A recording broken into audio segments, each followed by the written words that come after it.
Now to an interview you will not hear anywhere else, as you would not have heard prior to us interviewing in Winston Peters on the issue of Benjamin Doyle on Monday.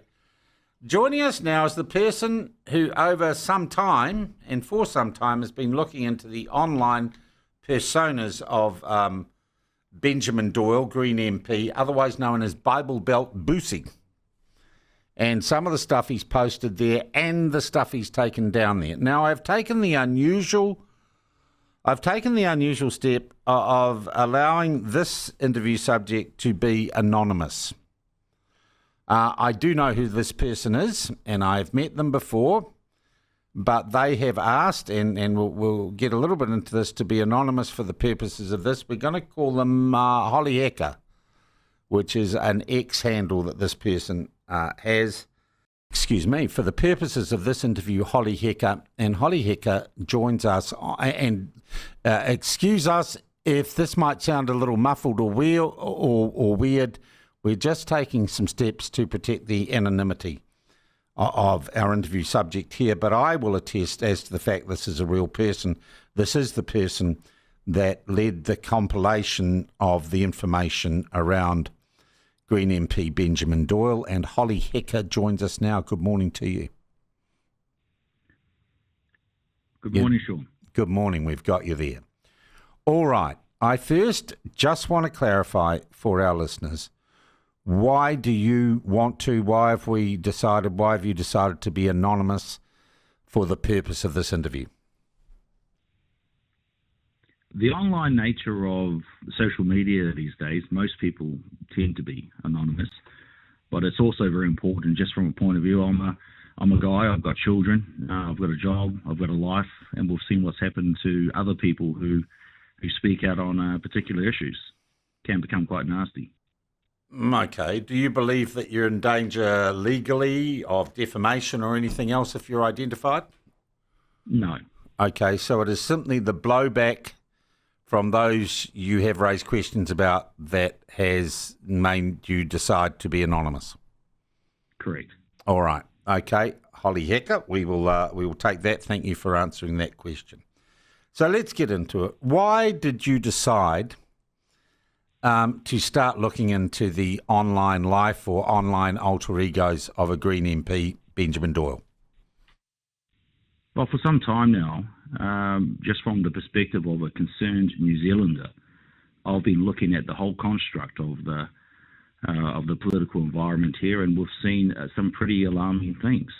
And unfortunately, as you know, and this is the reason why you've started the platform, the mainstream media are never going to cover it.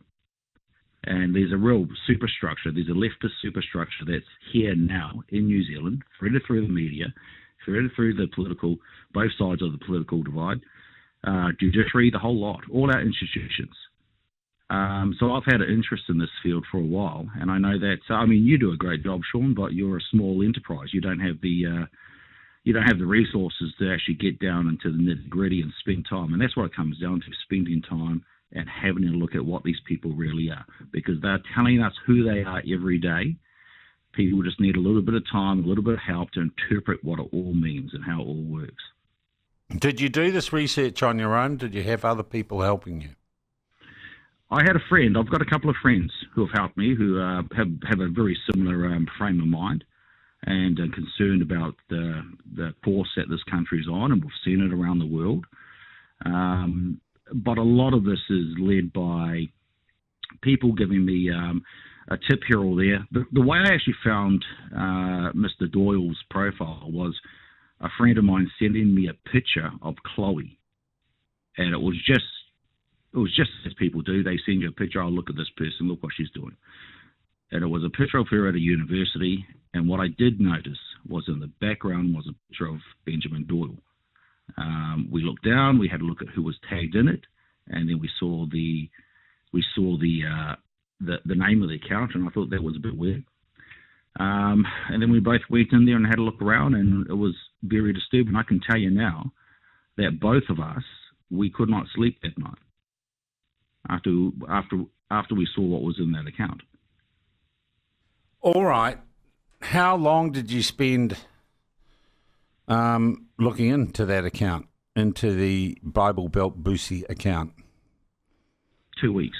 Okay. And I know that I got this prior to my departure for Israel and wasn't in a position to do the amount of work you've done. Obviously, this took some time. Was anyone paying you for this? No. Okay. I've got a full-time job. I've got to ask you, Holy Hecker, again, are you aligned or a member of a political party? Look, I'm not aligned, but I support I'm not a member of it, but I certainly support a political party. I have it in my bio. Okay, which one? New Zealand First. New Zealand First. Okay. But there is no suggestion, and because I know the trolls that are going to come back on this was not, can you give me an assurance that your research and the subsequent release of that research was not in any way coordinated with any official or member of New Zealand First? 100%. There was a coordination with nobody.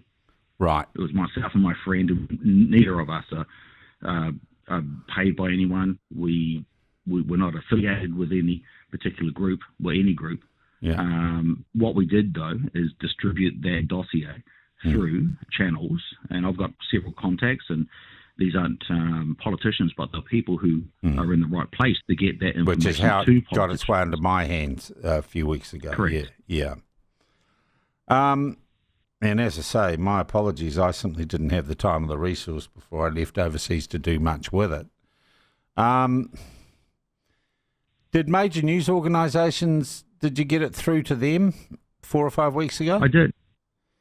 And did you have any interest from them in the contents of that?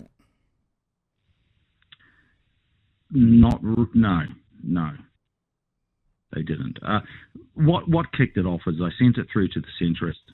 I knew if the centrist had run with it first, it would be the green light for everyone else to come in. Well, it wasn't. It was the interview with Winston that I did that fired, because I had journalists ringing me saying, are you really interviewing Winston on this?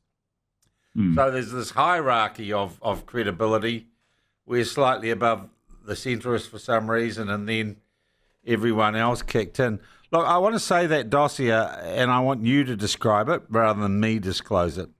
You have also seen the 50-plus posts that have been deleted, right, since this all kicked off? Correct. What do they show? Is what they're showing any more...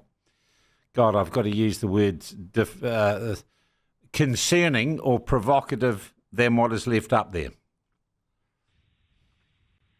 Both. What it is nobody's saying, and as obviously other people have mentioned, no one's saying that we suspect that we're saying that we're accusing a person of acting illegally. However, if we take a step back and have a look at all the red flags, it's the combination of things that really flag this as an issue that needs to be looked at or investigated. And I've had some people, and I've seen this online, and people say that, well, how come you didn't send it to authorities?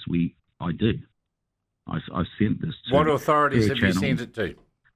I sent it through a channel because obviously we know that with these type of issues, typically there are some very powerful organisations or departments within government whose job is, and their remit is, to actually look into these issues. Mm-hmm. And I had a contact who was able to pass that through some months ago. And it was probably,